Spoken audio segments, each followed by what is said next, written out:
Welcome back to the Real Estate Agent Advantage. We've got a great show today. Our guest is Brenda Florida. Now, for those of you that don't know Brenda, Brenda was in real estate. She managed an office. She even became a regional president for a large company and owned her own office. Now she specializes as a life coach and a real estate coach in helping people really take their business and their mindset to the next level. She focuses on profitability and communication, and that's what we're going to be talking about today. So if you're interested in making your business more profitable and really understanding how to communicate with people, this is the one for you.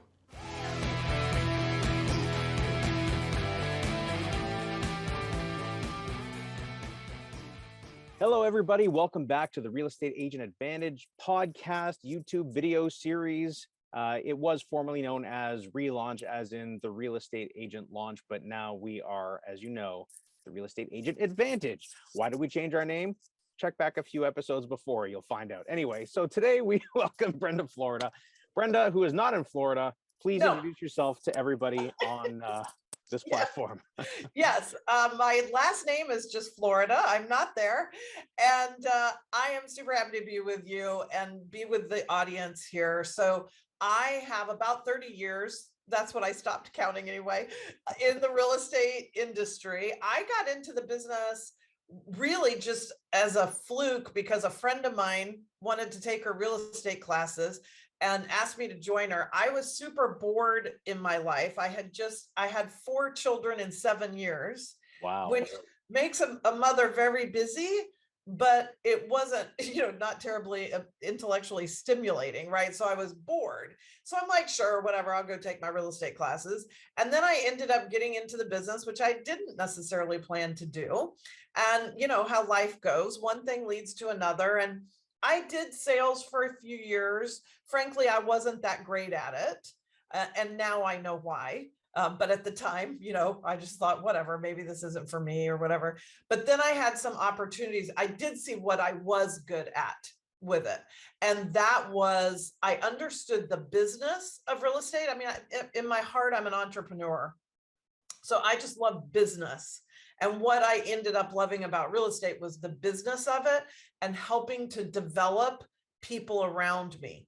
So in my early years, that looked different than it looks today. Of course, I grew into managing an office, being a regional president for a big company. I owned my own office for a while, which is a trip, and what I really loved was working the business of real estate, how to be profitable. I don't think those are dirty words. I love being profitable, and it's not that easy to be profitable because we have so many expenses and blah, blah, blah, so that's a whole part of it. And then again, developing people so that they can be the best and make the most in their business. And as I evolved sort of out of real estate, I became certified as a life coach. And so that's when some of this stuff, I say this today really quickly, because it's a hindsight story. Right. I didn't understand everything then that I understand now, but I realized once I got certified as a coach, that's why I love doing all the things that I did in real estate, because it satisfied my entrepreneur and the part of me that loves to help other people be their best, to really operate at their highest level.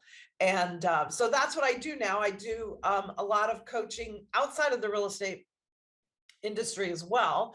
But I have clients inside the business. I teach leadership development classes for a particular realtor association, and various things where I'm still in both worlds, the non-real estate world and the real estate world. So does that give you enough of my background?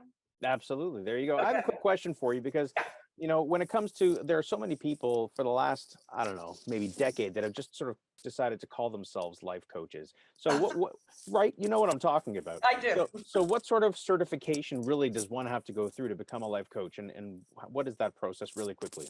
Yes. So one does not. Life coaching is, I did, but you don't have to. Like, you can call yourself a life coach. It's a very, unlike real estate, it is right now a very unregulated industry. Sure, I could And call so, myself a superhero with an elephant nose, and it doesn't mean that I am yes, one. yeah. So now I got certified. I went through a 9-month program with Dr. Martha Beck, who is very big in the self-help world. Like she is the coach that Oprah goes to when she wants coaching. Okay. Gotcha. So I trained under Martha, and there are many legit training programs, but when I was looking to do it myself, I'd find these online, life coach certifications and like 2 hours a day for 6 weeks, and now you're a life coach. And so it's kind of like real estate in that way. There's often a low threshold for getting into it, and yet what you're doing is pretty darn important. Like, I'm messing in people's lives, right? Absolutely. They let me in their heads. And so I love the training that I had. And I myself, just in my own journey, it's always been since my mid to late 20s, it's been very important to me to cultivate self-awareness and to understand why I do the things I do, good and bad. Like, we all have bad patterns. My relationship life is pretty rocky. I had a lot of bad choices in the man department. But so I wanted to know why, why was it that I was doing that? I'm a smart woman. I've got a lot of success and a lot of, so that's always been a drive for me. It was what Carl Jung would call self-actualization, has always been a big drive for me. So life coaching sort of was a natural place, I think, for me to go. It just took me a long time to find it. Sure, absolutely. And we all find our paths in our own time and in our own way, right? So we're connected through the real estate circles, and we won't get into any specifics, but we'll leave it at that. We're kind of in the same mastermind, and that's how we got to know each other. So I wanted you to come on the show so that you can really share some really helpful insight to people that are listening, because we have people that are just starting out in their careers in real estate, people that haven't even started yet that are considering real estate, and then the seasoned professionals, right, at every stage of their career. Right. Today, very specifically, we're talking about the topic of emotional intelligence, which I can fully admit I am not developed enough in. So if you could help me, and thus hopefully everybody listening, that would be wonderful. So I'll leave it to you right now, and we'll kind of go back and forth when I have questions. Okay. So what is it, first of all, for people that don't know? So emotional intelligence, and the sort of acronym for it is EQ, even though intelligence isn't spelled with a Q, but it's that reference to IQ. So emotional intelligence includes all what some people might call soft skills. So it starts with ourselves, as all ability to emotionally relate to others does start with self and not focusing on other people. So it starts with self. I'll break down the 4 components in a second, but it is, just to give you a broad brushstroke, it is the internal qualities that allow us to relate well and communicate well with others. And so, like an IQ, there's a spectrum. You can be low in your emotional intelligence. You can be high in your emotional intelligence. You don't have to know the term to be high in it. And when I look back on the trajectory of my career in real estate, it's when I started studying emotional intelligence, I was like, oh, this is why I was successful, because I had a high level of emotional intelligence. I was always, it's a journey. It's always something you can improve. But that's what I focused on, because I had huge limiting beliefs that I was not smart, like actual smart, like IQ. I thought I wasn't smart. Now, I know that's not true today, but when I was younger, that's what I thought. And so internally, somehow I knew I needed to compensate for that. And I did it with my soft skills. And so when I would, like, my first office I managed, it was a disaster. And so I just went in thinking, how can I help these people? Right? Like, it was just like, what do they need that they don't have? And how can I connect with them so that they feel supported, because their manager before me was pretty emotionally abusive. And we see that a lot, in all professions. And so what do they need? And so I sought to meet that. And so it was a little bit of a natural progression for me, but it's interesting when I started studying it, your emotional intelligence equates to 58% of your success in any profession. They weren't researching realtors, or even salespeople. So, I'm sure most of the listeners, Especially salespeople, if it has to do with how you relate to people and how you communicate yes, with them, that's what this business is. yeah, same thing with leadership, right? How can you be an effective leader if all you're focused on is whatever the bottom line or your marketing strategy, and we're towing the line on this and we're doing all this and because I said so? Nobody wants to follow that leader. Right. It's people that we're connected to. We all want to do business with people we're connected to. So I would argue, but I haven't done the research, that in a profession like ours, your emotional intelligence equates to more than 58% of your ability to be successful. So if there's one factor, if I told you just do this one thing and you can leapfrog into the success that you haven't understood or realized yet, wouldn't you do it? Sure. Anybody, I would. if that was a 4-week program I could sell that thing for $1,000 and get people in it all day long, right? There you go. So, but of course, it's always more complicated than that. Emotional intelligence isn't just something that we, sign up for or something and get better at. But before I tell you a little more about that, the other thing that is really interesting to me is that someone with a high emotional intelligence, a high EQ, will outperform somebody with a high IQ 70% of the time. Like, that's a lot. Outperform in terms of results and sales numbers and Yes. that type of thing. Yeah, I can see that. I can absolutely see that. yes. And so we've all known people who were super brilliant, but like couldn't get themselves out of the rain or whatever. And Right. that's not always it, but that's kind of a way to think about EQ versus IQ. So there are 4 components to emotional intelligence, and they start with self-awareness. This is a hierarchy, so to speak. It starts with self-awareness. And then once we're self-aware, once I understand what I'm feeling, how I react, the things that push my buttons, the things that are easy for me, like when I'm understanding myself, then I can go to the second piece, which is self-management, or, how I then choose to react, right? Because that's where we take ourselves into choice. Right. And that's where these first two, like when I teach this, I spend, over half the time talking about these first 2 steps, because you can't skip them.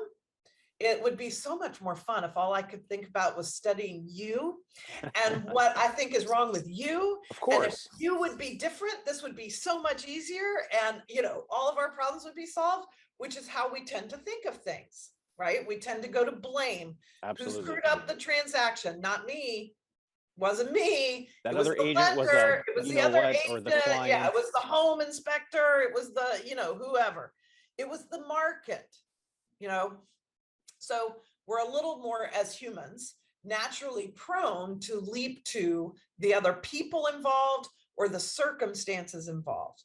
But what that does is leave us as victims, whether we meant for it to be that way or not. That's what happens. I have no control over other people or circumstances. So EQ takes us directly home to both the responsibility and the power we have when we look at ourselves first. Right. So I look at myself, I start getting aware of how I react, what pushes my buttons, what I'm feeling. And it was interesting in the research, only 36% of the time could the people that were being, researched tell what their feelings were. Like, they couldn't articulate how they felt. In the moment or after the fact? Yeah, in the moment. They couldn't, there was just no awareness for how they felt to call it something, to name it. I mean, even just the basics, happy, glad, sad, or mad, there's a whole spectrum inside of all of those, but they couldn't name it. And so if we can't name something, we can't own something. If I know I am prone to procrastinating, then great, let me name that, own that, and then choose how I'm going to react, how I'm going to set myself up, what am I going to do so that I can offset something I am naturally prone to. So So that's a that, behavior in my yeah, understanding rather than a feeling or emotion, right? right. But that's why emotional intelligence equates to that 58%, because it affects how we manage our time. Okay. It affects how we communicate with people. It affects how we make decisions. It affects all these other things that are, yeah, more tangible maybe in behaviors. But behind that, which is why as we improve our self-awareness, as I improve my ability to choose how I'm going to react instead of just impulsively react. So how this looks, just so you can get a little picture of it. And I'm going to use a sales manager example because that's where I spent a lot of my career.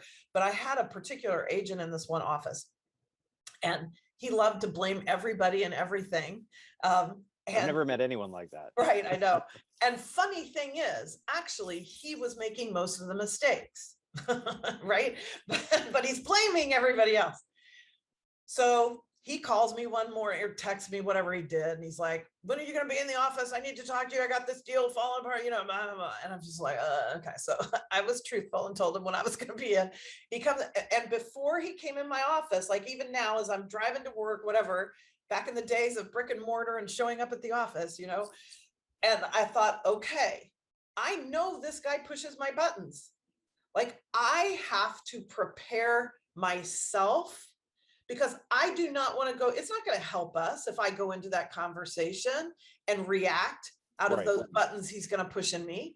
So let me use my emotional intelligence, which is what I was doing, and get myself in a more grounded center place where I'm just like, yep, I know this guy's going to push my buttons and I don't want to react from that. So how can I get myself, what can I kind of anticipate? How can I get myself ready so that I can engage with him from my best self instead of my reactive self? Now that one was nice because he prepared me. I knew he wanted to talk to me. He didn't just barge in, right? So we don't always get to, but that is a definite measure of our self-awareness, is can I pick up in real time that I am getting my buttons pushed? Initially, we can't do that. So it's okay. Before reacting. Yeah. So there's this whole spectrum where it's just like, oh, last week I did this thing or said this thing, where it takes us days before we notice it. That's okay. Self-awareness is a benefit no matter how long it takes for it to come to you. And then we start moving, that needle gets moved and we get closer and closer. Oh, I can see yesterday I said this really nasty thing to my spouse. The cool thing about emotional intelligence, even if you get into it because you want to improve your business, it will improve every relationship you have. Okay. So you get equal benefits at home as at work.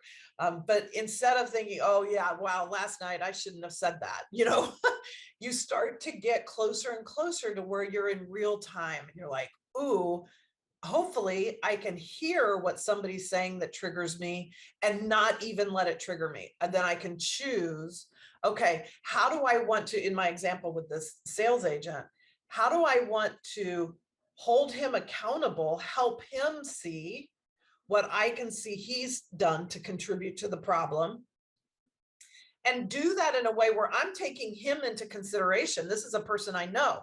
So I know what pushes his buttons too.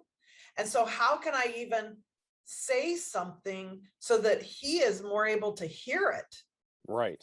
And accept his responsibility. And yeah, other people are probably playing a role too, so I'll help him manage that too. But all of that takes my own first. So there, I just really spilled the beans for all four components.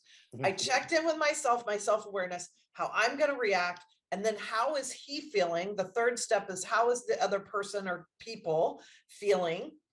What can I, sort of either intuit, imagine, see from how they're responding, how they're feeling. And then how can I react with them? How can I communicate with them in a way that's going to foster something that is more beneficial, not manipulating into my own outcome. So that's not emotional intelligence. Right. Emotional intelligence is not manipulating people to do what you want them to do. It's being able to just get the best outcome we can get for where we're at. See, I can see this as being very challenging for myself on that front, that final phase, because I don't know that it wouldn't come off as condescending depending on the tone and what you're saying and how you're approaching it. Even if you're approaching it from an empathetic or whatever point of view, it can come across the wrong way. So you really have to dial it in and understand that. Yes. And this is why I love coaching people, because I mean, actually, in a private session, I spend a fair amount of time helping people relanguage things, because the way we talk about things is a habit. Like we're just used to Absolutely. communicating things in a certain way.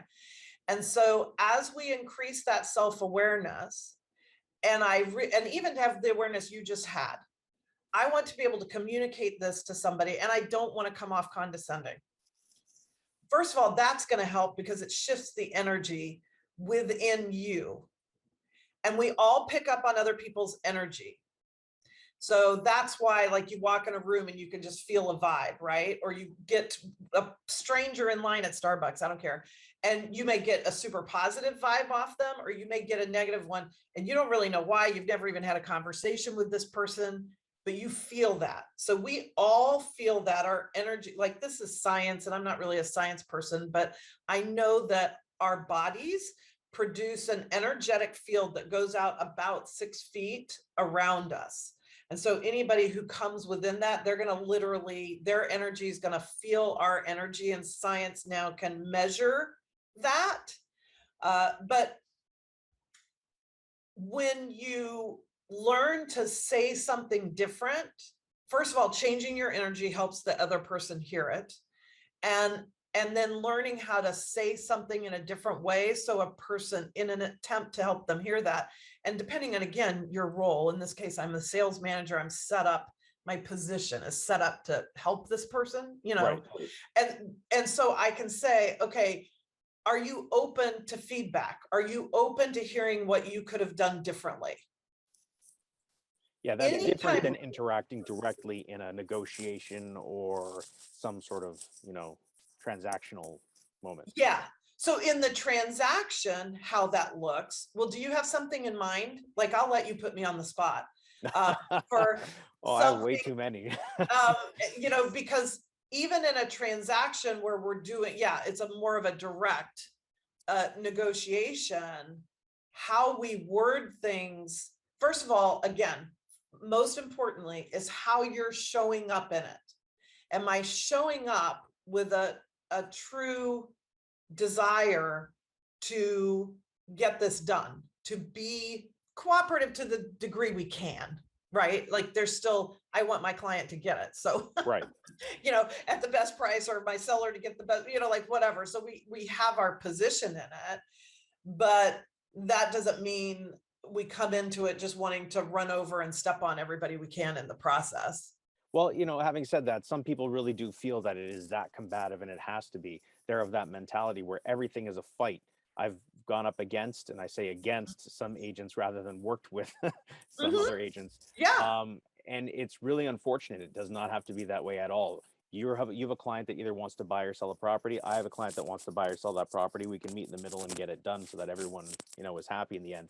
But some people take the stand of, I have to crush everybody to show my worth or whatever it is. And Yes. that can be very challenging to go up against. But I find, so that's in sort of the negotiation arena, or the representative versus representative kind of situation. I think the more challenging situations might be when you're dealing with a client, because you're supposed to be on the same team, and Yes. there are times when maybe it's not communicated properly, you didn't communicate properly, or the client didn't communicate properly in terms of their wants, needs, desires, or outcomes in any particular situation, and that can relate to conflict. Sometimes it leads to people parting ways, right? Yes. Yes. And make no mistake, emotional intelligence does not just magically make everything work.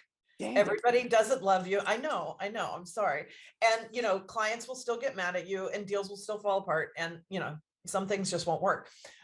However, the way you your life as you're living through that becomes different. Okay. Right. So that's the good news.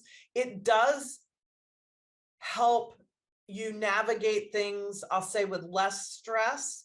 I mean, that's a whole nother topic, I was mindset. picking up on that right away, and that I could see how this, just in terms of your own well-being and health, because this industry can be extremely stressful Yes. on a regular basis, just sort of ongoing. So I can totally understand how this can help you deal with that within yourself, which helps overall Yes. in the way you communicate with other people, and therefore your success in the long run.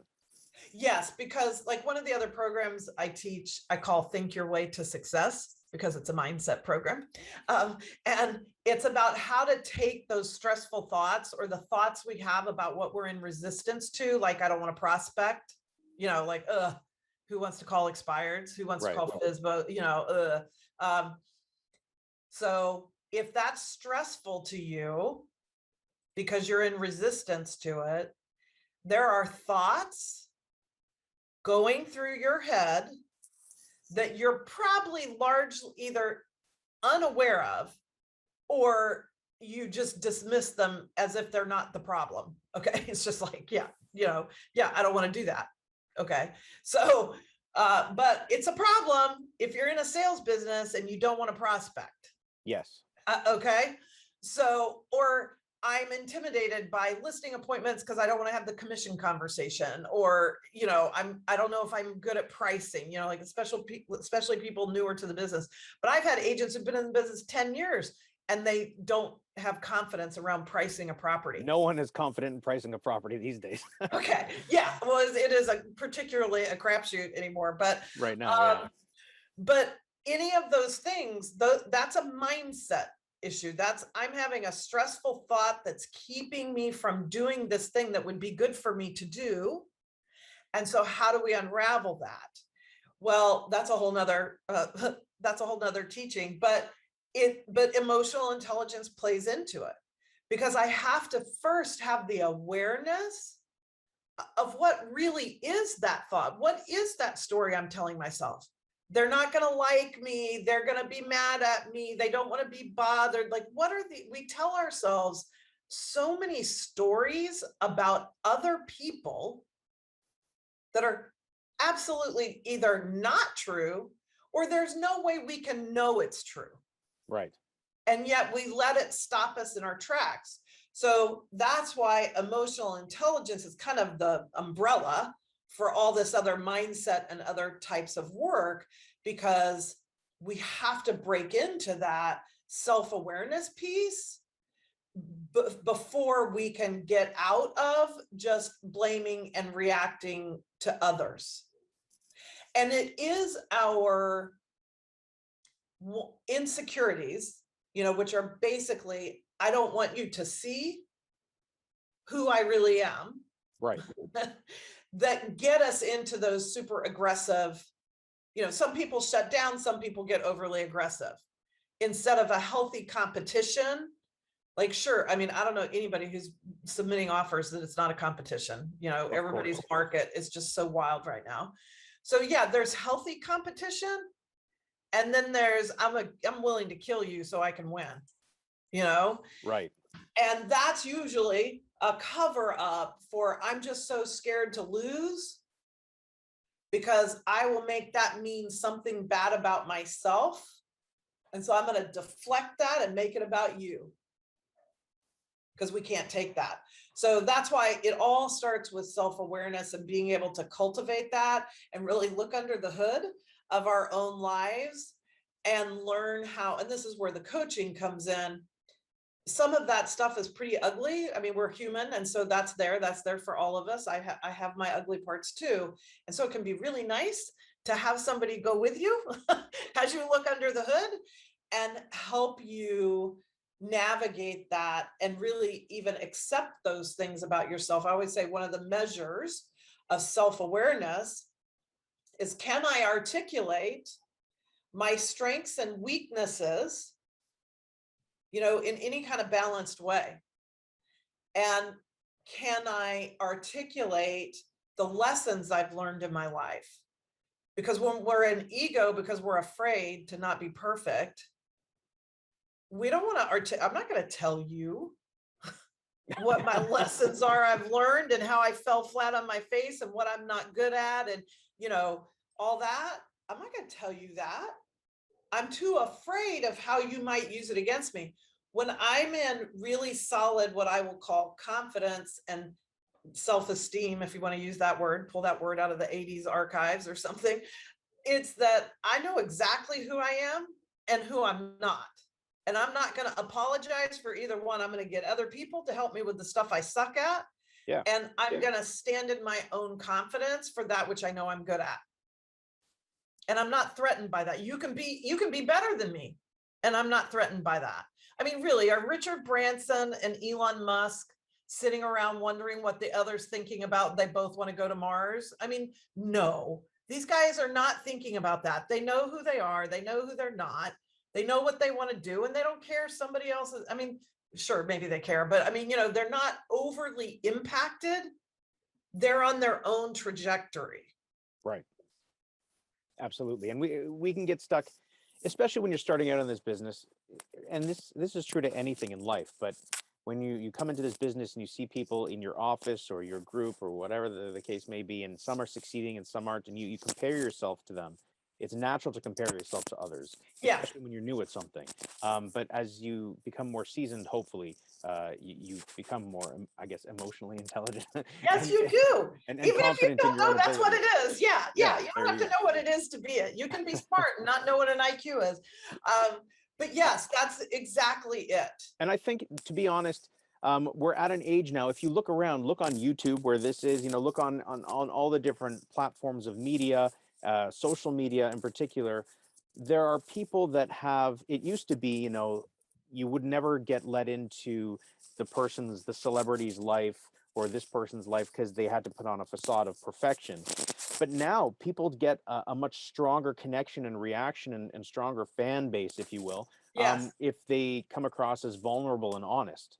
Yes. And Yes. that's why when I decided to try this in the beginning, a couple of years ago when I first started, I thought, listen, who the hell am I? Like, I'm not making hundreds of millions of dollars a year like some of these massive teams that do 1,000 deals a year. That's not what I do. So what do I have to offer? But at the same time, I was like, okay, well, I can relate because I had a very difficult first 2 years in this business. It was brutal for me. I couldn't figure out why. I was seeing people left, right, and center doing that comparison thing, like, if these idiots can succeed, what is wrong with me? So I just kept figuring it out. And then I eventually got to my success. And that's where I can share in that journey. And so I think it's okay, for those that are listening out there, you don't have to come across as being perfect, come across as human and someone that's caring and someone that's hopefully evolving, right? Yes.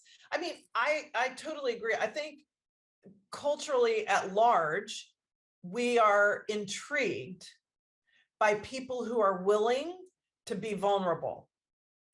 Okay. So we're not intrigued. Like, I just remembered that show, and goodness knows it could still be on, but I hope not. That show Jackass. Remember that? Yeah. I don't think it's on. I don't think so. Surely these kids have killed themselves or something by now, or grown Some out of them it. unfortunately have, but Probably did, yeah. But so there's a difference between being vulnerable and just being a loudmouth jerk. Oh yeah, right? of course.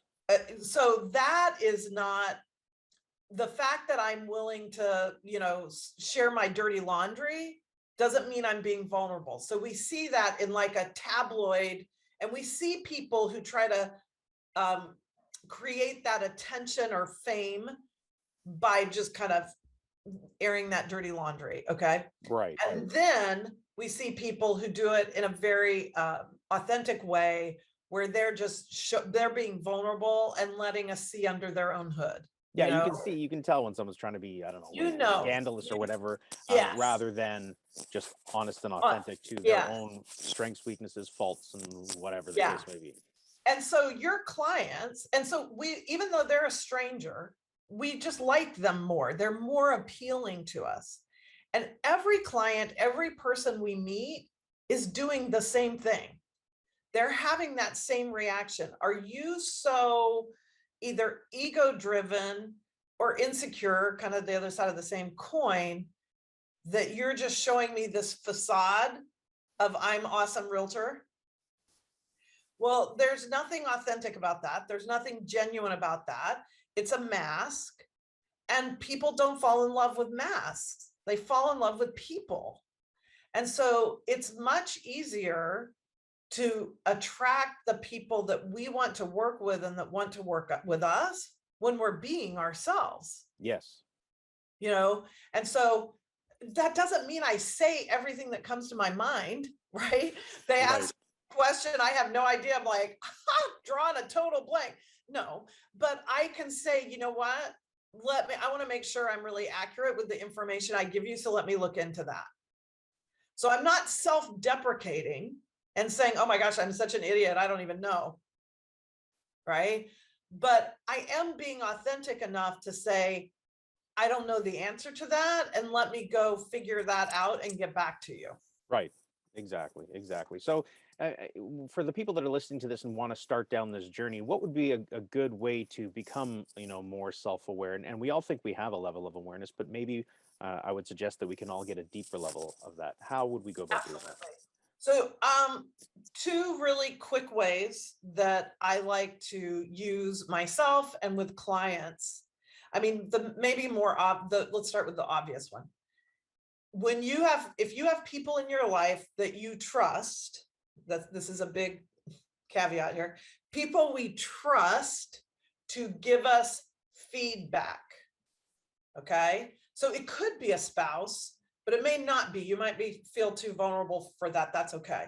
But find somebody, a friend. It could be even somebody you worked with if they know you really well. And just ask the question, like, what's it like to be my friend? What's it like to have a transaction with me? Like, maybe after the fact. The good and the bad. Like, I'm wanting to be more aware, and I know we all have strengths and weaknesses. So if you could give me feedback about something that is maybe hard for you to deal with me, or challenges you about me. Now you're hearing that through their filter. Another Right. person might not be challenged by that at all, but isn't it good to know?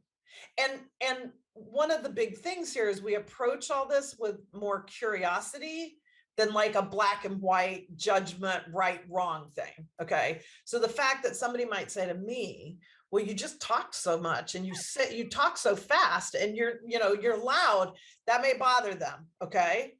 So I'm taking that in. I'm like, okay, this is good to know. And maybe that's something I like about myself and I'm not going to do differently. We get to choose. Right. But I'm choosing under awareness, not knowing that that's how I am. Right. So feedback is a really great thing. I mean, asking for it, that's a really great thing. And then the fun thing, and we can do this real quick, is that, life is really always being a mirror to us if we want to let it be. Okay. And so you're being reflected things you need to see about yourself on both the positive and the challenging. Okay. So if I were to ask you, who's somebody that you really admire? Like I could say, obviously I admire Richard Branson because I just used him as an example. So if we take him, you can tell me, or I won't put you on the spot, but what we want to do then is, so this is admiration. This is not like, I just think you're a cool dude. Okay. This is like, I really admire him. Okay. So what are three qualities and it doesn't have to be a real person. I've done this with Captain America as an example, because I'm a big fan of the Marvel universe and I love Captain America. So I can do it with Captain America. So it's three qualities that you admire about them. So if we stick with Richard Branson, I really admire how vulnerable he is, because he does, like, when I fell in love with him on his first memoir, and he's so honest about his ups and downs and his failures and all these things. So I love that. I love that he has a big vision. Like, he's a really thinking, far ahead, and big vision, and not intimidated by that, and he has a real, I think, love for people, for mankind, not just his family and the people, he cares about.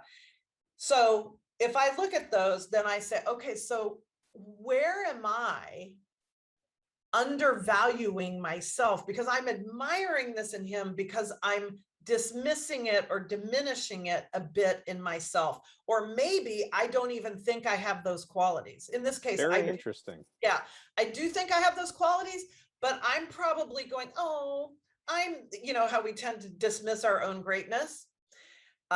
Whereas if we can stand in it, we don't have arrogance. I'm not running around announcing to everybody what a fabulous person I am because I can be vulnerable. Because when I'm in the truth, here's how you just know if you're in arrogance or the truth of something. When you're in the truth of it, you don't need to do that.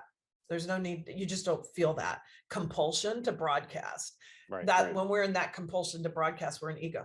Okay, so then the harder part is people that we can't stand. That's a long list for some people. Some people. And what are the qualities of them? So I'll use my agent example because I haven't given his name, so he continues to be anonymous. All right. And what I couldn't stand about him is how he was blaming other people. He didn't take responsibility for himself. And on top of that, he was super arrogant. Okay. Now, it's no fun to turn that mirror and ask myself, where am I being arrogant? Where am I blaming others? Where am I not taking responsibility? And I may not do it the same way he does. We often don't do it the exact same way the person we can't stand does it.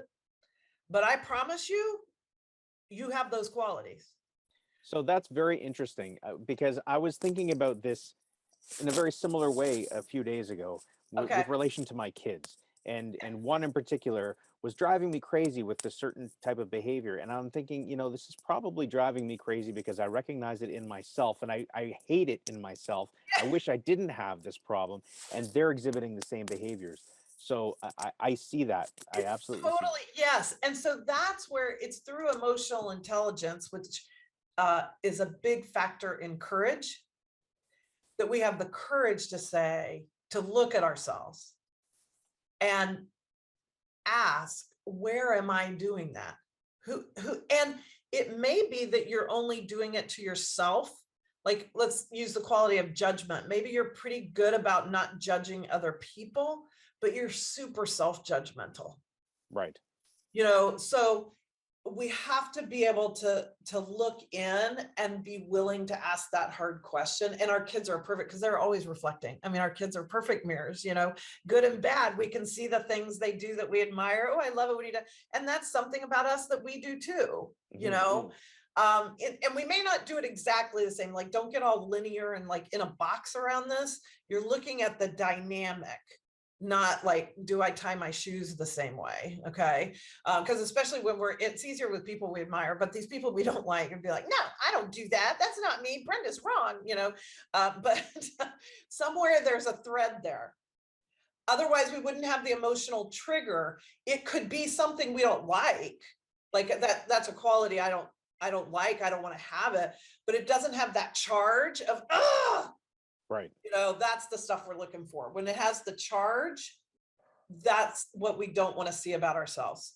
And then how would one go, and this will be the last question regarding this, because I can see how this could just go on. Yes, we could have a 5-hour podcast. Yes. Absolutely. This is not Joe Rogan right now, so we couldn't, hang around and smoke and drink and, No. But one day maybe. Yeah. So how would one then, once they get into that mode of recognition and recognizing what they admire and dislike, or the buttons that sort of are pushed from seeing other people, once they recognize that, how can they then improve that? Is the goal to improve that, or is just to recognize it, or just in the recognition it improves? What you tell me. Well, all of the above. Sometimes recognizing it is enough. Like, it's enough of an aha that it kind of breaks our pattern. But all these things are really like habits. Like, I'm really coming to understand this. And I think, the brain science around our neural pathways would support this. And while I'm not a scientist, I do like listening to nerdy people. So I've read a lot of books and been to a lot of seminars on this topic. So I know I'm not completely off base. These habitual, they are habitual ways of thinking, of responding in the world, the buttons we get pushed, all those things. So it really is a habit. that, when you're trying to break a habit, you need something that interrupts it, right? Like I'm going to grab the cigarette and I need something that will stop me from doing that. That's that Anthony Otherwise, I'm just Robbins sort of picked pattern up. interrupt thing, right? Yeah, so he's the king of this. So that's what we've got to do. Sometimes the awareness is enough of a pattern interrupt, but the things that are deeply embedded, the things that are harder for us, frankly, it's very hard, if not impossible, to do those alone, which is why I believe so much in coaching or therapy. I mean, it doesn't matter, whatever. If therapy works for you, do that, or you need that kind of different dive. I think of therapy like going to the doctor, and coaching like going to the personal trainer. I want to Gotcha. train for a marathon. I need a personal trainer to help me. Okay. I'm not sick. There's nothing broken. I just need to be better at what I'm doing. That's what a coach is good for, because you need somebody outside of your own blind spots and your own habits to help you figure out how to create those interrupts. It's different for everybody, but that's Right. why Tony's such a master at what he does and gets paid so much for what he does, because these patterns that don't serve us, I mean, when we can change those, when I look at the transformation that clients I have who pay me a lot less than Tony Robbins, it's literally life-changing. So do your own work and go with it as far as you can go. But then, get the book, go to the seminar, hire the coach, because we really weren't meant to fix our own problems. I don't get sick and think, or break my leg and think I should be able to fix that. But in these realms of relationship and, internal stuff and how we're behaving in the world, somehow we think we should all be able to fix that. And it's no more true than being able to fix your own broken leg. So get the support that you need to do it. But sometimes the awareness is enough. I have a story about a doctor who tried to do something to himself, a procedure, and it didn't quite work out properly. And this is a true story. I'm not getting into the details, though. Right. But I hire coaches. I'm trained in this. Yeah. I'm not going to sit here with the arrogance and say, I don't have my own shit and I know how to get myself out of all my own stuff. No, I know when I need to get in an appointment, in a Zoom call with one of my coaches, because I can't get myself out of this. Even though I have all the tools, it's my profession. So I'm better at it than the average bear, but I can't get myself out of all my stuff. I still need somebody else who can help me do that. A trained outside perspective. Yeah. Absolutely. Yeah. All right. Okay. We'll end it there for now. Thank you so much for joining us and sharing all that knowledge. All right. So if people want to get a hold of you, they want to learn more about this, how would they go about doing that? Okay. Super tricky. My name is Brenda Florida. My website is brendaflorida.com. So you can find me there. You can find me on Facebook. I have a podcast called Liberate Your People Pleaser, because a lot of my clients have those tendencies of people pleasing where we put everybody else in front of ourselves, and put ourselves last all the time. So I have that podcast, but brendaflorida.com is my website. You'll find all the stuff there. And it's a great way to get in touch with me. Great. Well, we'd love to have you on again to share some more insight into things that we haven't even thought of. Thank you. Thank you. I will come back anytime. Thank you.